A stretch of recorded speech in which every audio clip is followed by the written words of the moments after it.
Assalamualaikum and welcome back to online class of chemistry. So dear student, in the last video we had seen completely about the electrolytic cell. Okay, and what is the electrolytic cell?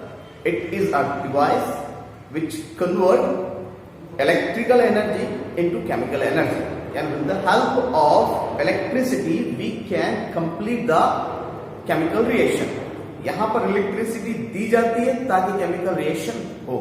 Okay, उसके बारे में हमने complete information ले ली है. Now next topic is electrochemical cell, जिसको different name है, जैसे जिसे वोल्टिक सेल भी कहा जाता है, गैल्वेनिक सेल भी कहा जाता है. ओके, तो सबसे पहला क्वेश्चन ये कि भाई what is the electrochemical cell.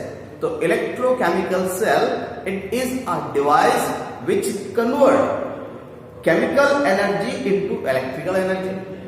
Okay, यानी यहां पर क्या करेंगे हम कि भाई केमिकल रिएक्शन होगी और जिसके जरिए से इलेक्ट्रिसिटी तैयार करेंगे. Okay, and with the help of chemical reaction we can produce the electricity. Okay, such a device, such a cell is called as electrochemical cell और वोल्टिक सेल या फिर गैल्वेनिक सेल. ठीक है. ओके, तो चलिए देखते हैं इसके अंदर बहुत सारी चीजें देखना है इसमें. फर्स्ट ऑफ ऑल, जो हमारे सिलेबस में दिए हुए जो सेल है, वोल्टिक सेल या गैल्वेनिक सेल, वो इस तरीके से है. Daniell cell. Okay, second dry cell. Third lead accumulator, जिसको हम इन्वर्टर भी कहते हैं, अपने घर पे जो इन्वर्टर होता है. Fourth fuel cell. ठीक है. ओके, तो ये सब जो भी सेल है जो देख रहे हैं आपको, it is an example of the electrochemical cell और गैल्वेनिक सेल. ठीक है. Dry cell, Daniell cell, lead accumulator और fuel cell. Okay, syllabus reduce होने की वजह से इसका नहीं पढ़ना है. सिर्फ और सिर्फ एक ही सेल के बारे में पढ़ेंगे हम, जो है डैनियल सेल. ओके, तो चलिए आइए देखते हैं, कंप्लीट इंफॉर्मेशन लेते हैं about the Daniell cell. Okay,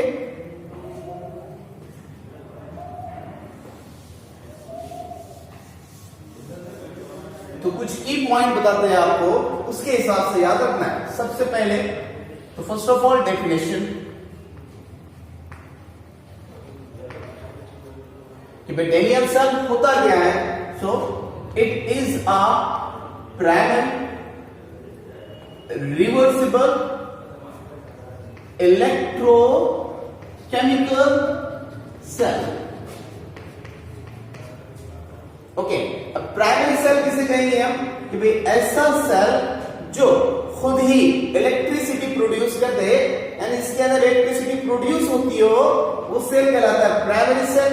और रिवर्सिबल उसे कहेंगे हम कि भाई ऐसा सेल जिसकी सेल रिएक्शन को हम रिवर्स कर सकते हैं, वो कहलाता है रिवर्सिबल सेल. और इलेक्ट्रोकेमिकल सेल तो आपको पता है कि भाई ऐसा डिवाइस, ऐसा सेल जो केमिकल एनर्जी को इलेक्ट्रिकल एनर्जी में कन्वर्ट कर दे, क्या कहलाता है electrochemical cell. Okay, now second point, construction. Okay, किस तरीके से कंस्ट्रक्ट किया जाता है उसको देख लीजिए. ओके, बहुत ही सिंपल सी और बहुत ही कॉमन कंस्ट्रक्शन है. Two beaker. Okay, two beaker के अंदर टू मेटेलिक रॉड इंसर्ट की जाती है. एक मेटेलिक रॉड दूसरी बीकर में, दूसरी मेटेलिक रॉड. ठीक है. अब ये जो मेटेलिक रॉड है ये होती है डैनियल सेल के अंदर जिंक की. ओके, और यहां पर ये वाली जो रॉड है ये होगी कॉपर की. ओके, अब जिंक की रॉड जिस बीकर के अंदर डीप की गई है, वहां पर जो इलेक्ट्रोलाइट होता है उसी मेटल का इलेक्ट्रोलाइट होगा, जैसे ZnSO4, जिंक सल्फेट. ऐसे से यहां पर जो कॉपर की रॉड डीप की गई है, इसमें इसी का कॉपर का सॉल्ट NaCuSO4 होता है. ठीक है। अब क्या कर दिया जाता है कि दोनों मेटालिक रॉड को वायर के जरिए से विथ गैल्वेनोमीटर क्या कर देते हैं, अटैच कर दिया जाता है। ओके, अभी गैल्वेनोमीटर किसके लिए है, ताकि हमको आइडेंटिफाई हो, क्लियर हो, हमको पता चले कि भाई इसमें से करंट क्या हो रहा है, फ्लो हो रहा है। गैल्वेनोमीटर होता ही इसलिए है ताकि ये अपने को इंडिकेशन देता है कि भाई इसमें से क्या हो रहा है, करंट फ्लो हो रहा है। ओके, क्या के जरिए से, डिफ्लेक्शन वगैरह के जरिए से, कंस्ट्रक्शन। अब ये क्या हुआ, दो सेल एक दूसरे से कनेक्ट नहीं, तो इसके लिए यहां पर एक सॉल्ट ब्रिज का इस्तेमाल किया जाता है। ओके, जैसे कि नाम से आपको पता हो रहा होगा कि एक तरह का ब्रिज होता है, ओके, जो कि इनवर्ट यू ट्यूब होती है ग्लास की, जिसमें सॉल्यूशन भरा जाता है सैचुरेटेड KCl सॉल्यूशन। ओके, अब अगर सॉल्यूशन हम उसके अंदर डाल लेंगे और उसको इन्वर्ट करके रखेंगे तो सॉल्यूशन क्या हो जाएगा, नीचे आ जाएगा। तो इसलिए इसको सॉल्यूशन ना है, इसलिए इसके अंदर एक ऑर्गेनिक मटेरियल्स अगर ये ऐसा जेली या पेस्ट जैसा होता है, उसके जरिए से इसको फिलअप किया जाता है और यहां पर ग्लास वूल भी लगाया जाता है। ठीक है, तो ये हो गया complete construction of Daniell cell. ठीक है, दो बीकर लिए, दो बीकर के अंदर दो रॉड है, दो मेटल की रॉड, जिस मेटल की रॉड जिस बीकर के अंदर है, उसी बीकर के अंदर उसी मेटल का सॉल्ट सॉल्यूशन, जैसा जिंक में जिंक सल्फेट का, कॉपर के अंदर कॉपर सल्फेट का सॉल्यूशन लिए। ठीक है, दोनों को कनेक्ट कर दिए गैल्वेनोमीटर के जरिए से। ओके, और दोनों बीकर को, दोनों हाफ सेल को कनेक्ट कर दिया गया है सॉल्ट ब्रिज के जरिए से। ठीक है, ओके। अब देखिए यहां पर क्या होता है, कुछ चीजें आपको हमेशा के लिए याद रखनी है। जब भी हम सेल बनाते हैं तो लेफ्ट हैंड साइड में हमेशा हम किसको लिखेंगे, एनोड को, और एनोड किसे कहते हैं, जहां पर ऑक्सीडेशन होता है। ओके, और राइट हैंड साइड में किसको लिखते हैं, कैथोड। अब कैथोड किसे कहेंगे हम, जहां पर रिडक्शन होता है। ठीक है, तो कंस्ट्रक्शन क्लियर हो गया। सेकंड थर्ड नंबर पे आता है वर्किंग। ओके, वर्किंग किस तरीके से होता है कि इंपॉर्टेंट है। देखिए, जैसे ही हमने दो हाफ सेल कंस्ट्रक्ट किए, बीकर के अंदर मेटल रॉड डाले और उसी का सॉल्ट सॉल्यूशन डाले, और जैसे ही उसको वायर के जरिए से कनेक्ट करते हैं तो यहां से इलेक्ट्रॉन्स इस तरीके से फ्लो होना शुरू होते हैं, और ये जो गैल्वेनोमीटर है ये डिफ्लेक्शन शो करता है, और क्या होगा, इलेक्ट्रॉन इस तरीके से इधर आना शुरू हो जाएंगे। ओके, अब ये हुआ किस तरीके से, केमिकल रिएक्शन किस तरीके से हुई है वो देखना है अपने को। तो first of all at anode, okay, anode पर क्या होता है आपको पता है, ऑक्सीडेशन होता है। ओके, और ऑक्सीडेशन किसका होता है, जिंक का। क्या होगा, जिंक ये जो रॉड है उसमें से क्या होगा, जिंक इलेक्ट्रॉन लॉस करेगा, 2 इलेक्ट्रॉन,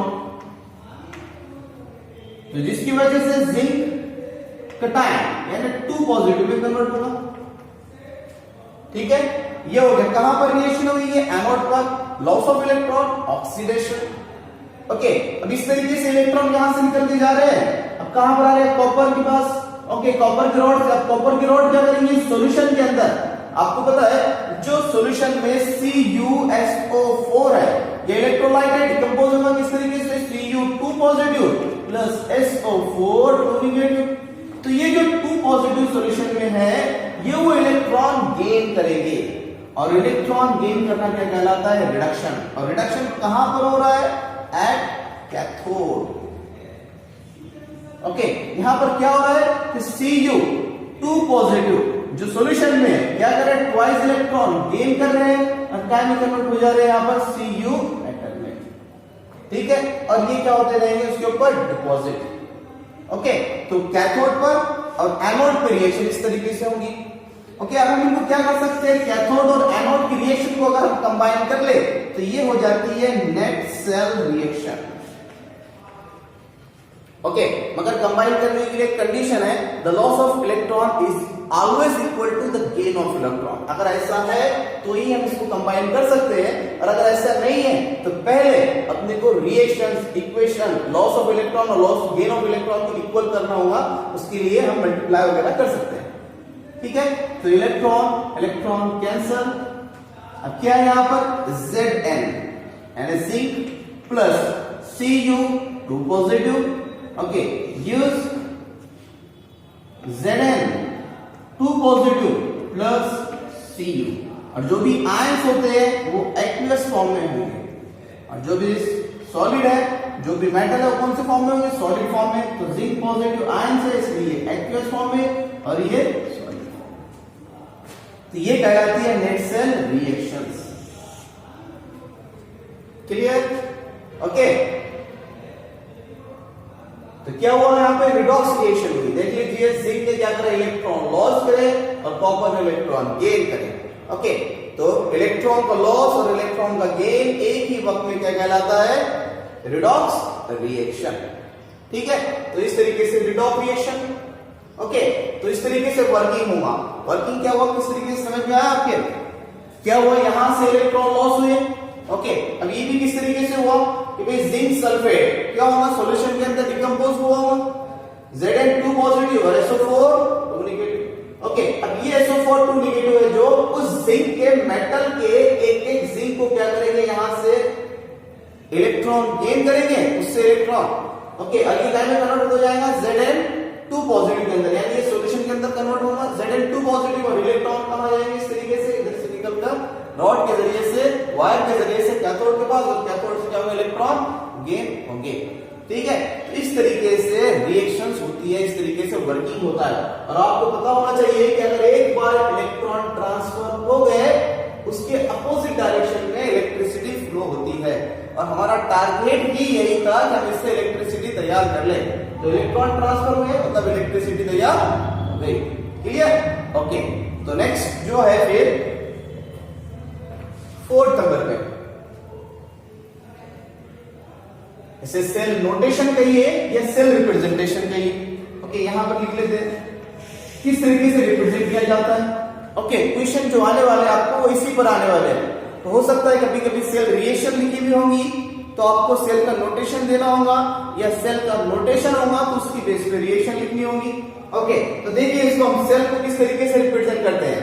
ओके, तो यहां पर क्या है कि हमने जिंक की जो रॉड ली, ओके, उसको डीप किए इसके अंदर जिंक के सॉल्यूशन में। ओके, ये सिंगल लाइन का मतलब होता है direct contact, and zinc direct contact with aqueous zinc, या फिर जिंक सल्फेट सॉल्यूशन। ओके, ऐसे और क्या था हमारे पास कि कॉपर के सॉल्यूशन के अंदर कौन डीप है, Cu। ओके, और ये दोनों के बीच में क्या है, सॉल्ट ब्रिज है, जिसको हम 2 सिंगल लाइन से रिप्रेजेंट करेंगे। 1 सिंगल लाइन मतलब direct contact, okay, 2 double line, 2 single line मतलब इनडायरेक्ट कांटेक्ट, इसको हम सॉल्ट ब्रिज भी कहते हैं।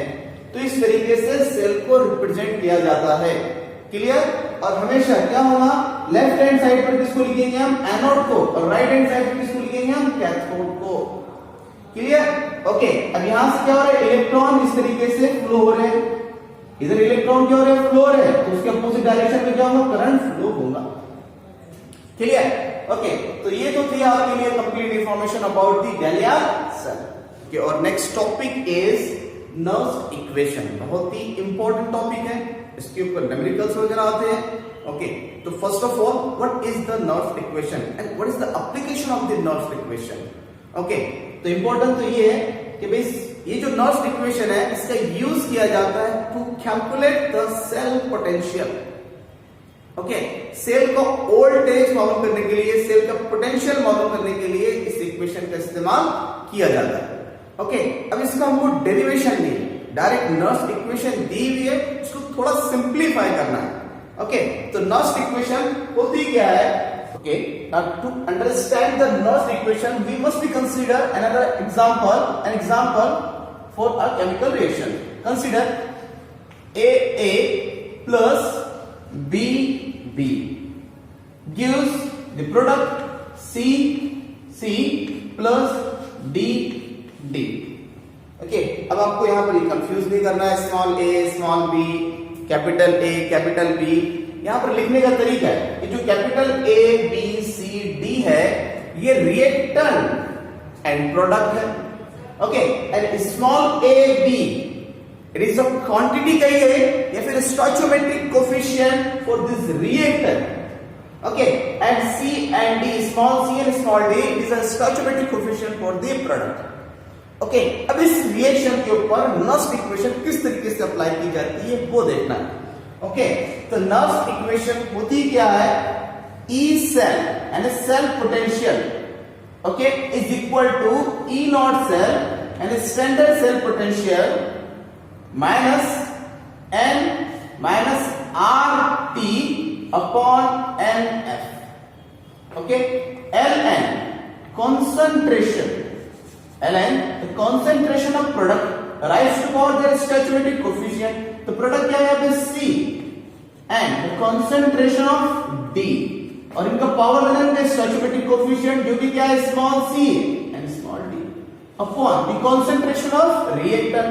तो कंसंट्रेशन ऑफ रिएक्टेंट में कौन है?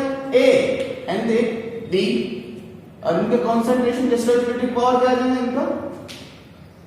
तो इस तरीके से इस इक्वेशन पर इसको अप्लाई किया जाता है.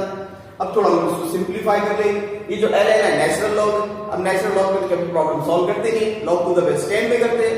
और जब भी Ln को यानी नेचुरल लॉग को लॉग टू द बेस 10 में कन्वर्ट किया जाता है तो उसके लिए कांस्टेंट फैक्टर यूज करते हैं जो होता है 2.303.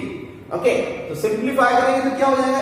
E cell is equal to E naught cell minus 2.303 RT upon NF and the अब लिख सकते हैं यहाँ पे log to the base 10 the concentration of product जो C था उसका पावर C है and concentration of reactant upon concentration of reactant.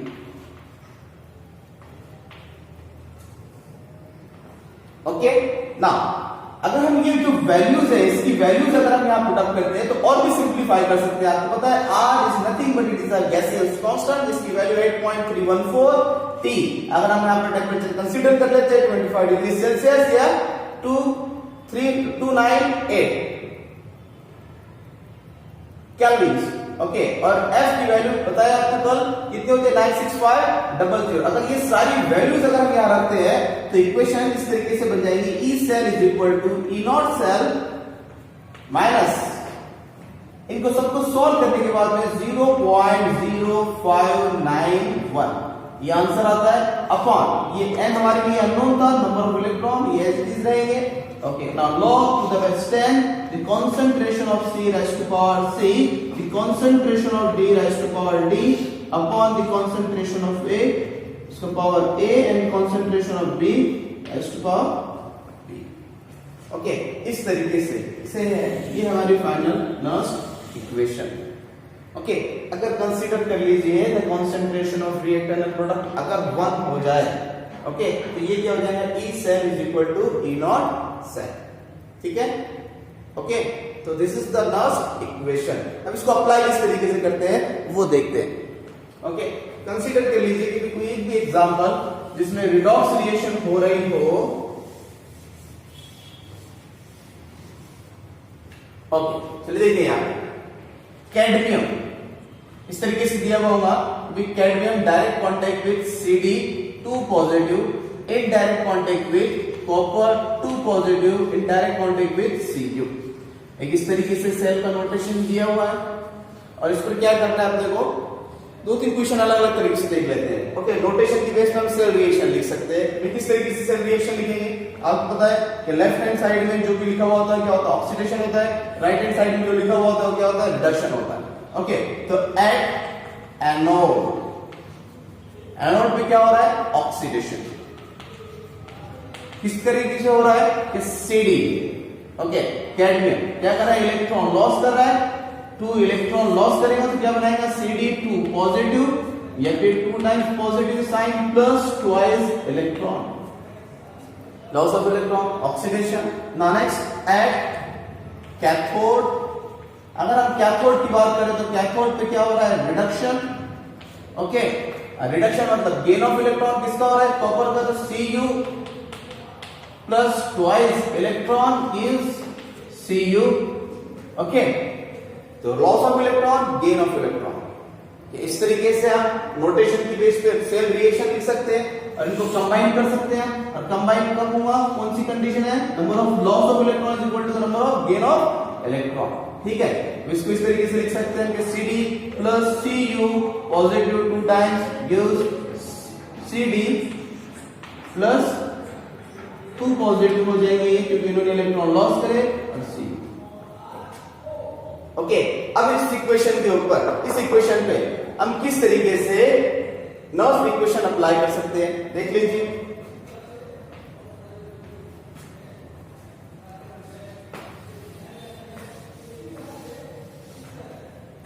Okay, तो इक्वेशन की बेस पर सिर्फ आपको यह कैलकुलेट करना है कि नंबर ऑफ इलेक्ट्रॉन कितने लॉस और कितने गेन हो रहे हैं, यानी n की वैल्यू निकालना है बस। और n क्या है यहां पर, नंबर ऑफ इलेक्ट्रॉन लॉस और gain during the redox reaction. तो इसको देखकर आप बता सकते हैं कितने इलेक्ट्रॉन ट्रांसफर हो रहे हैं। कैडमियम कितने इलेक्ट्रॉन लॉस कर रहा है, कितने पॉजिटिव कन्वर्ट हुआ, 2 पॉजिटिव का मतलब कितने इलेक्ट्रॉन लॉस हुए यहां से 2। कॉपर कितने इलेक्ट्रॉन गेन कर रहा है 2। ओके, इसलिए n इज इक्वल टू क्या हो गया यहां पर 2। ठीक है, तो n की वैल्यू आ गई। अब इस इक्वेशन के लिए, इस रिडॉक्स रिएक्शन के लिए हम नॉट इक्वेशन किस तरीके से लिखेंगे, E cell is equal to E naught cell minus 0.0951 upon n की वैल्यू कितनी है यहां पर 2। Okay, and log to the base 10 the concentration किसका चाहिए, प्रोडक्ट का। पहले तो प्रोडक्ट में कौन है, 2 चीजें होंगी, एक हमेशा यहां पर आयंस होगा, दूसरा कोई भी मेटल होगा। तो याद रखिए मेटल का कंसंट्रेशन हमेशा 1 कंसीडर कर लिया जाता है, यानी यूनिटी। ठीक है, मल्टीप्लाई 1 से करते हैं, अगर मल्टीप्लाई अगर कोई भी चीज को 1 से मल्टीप्लाई करते हैं उसका आंसर क्या आता है, सेम। तो इसलिए यहां पर मेटल के कंसंट्रेशन को क्या करेंगे हम 1 लेकर उसको इग्नोर कर देंगे। ठीक है, तब जो भी आयन बचे उसको कंसंट्रेशन लेना है। तो कंसंट्रेशन ऑफ प्रोडक्ट तो किसका आएगा, CD plus plus upon the concentration of reactant. Reactant के साइड में मेटल भी होगा तो मेटल का कंसंट्रेशन 1 कंसीडर कर लिए और जो भी आयन है उसका लेना है तो Cu प्लस। तो इस तरीके से हम कोई भी रिडॉक्स रिएक्शन में नॉट इक्वेशन अप्लाई कर सकते हैं और सेल पोटेंशियल कैलकुलेट कर सकते हैं। इस कंडीशन में क्या मालूम होना चाहिए, number of electron transfer during the chemical reactions. Is it clear? Okay, तो बस फिर आज के लिए इतना ही। नेक्स्ट वीडियो में देखेंगे हम लास्ट टॉपिक हमारा, क्योंकि बहुत सारा टॉपिक सिलेबस रिड्यूस होने की वजह से इलेक्ट्रोकेमिस्ट्री में से कैंसिल कर दिया गया है। एक लास्ट टॉपिक बचा हुआ अपना इलेक्ट्रोकेमिकल सीरीज, वो इंशाल्लाह नेक्स्ट लेक्चर में देखेंगे।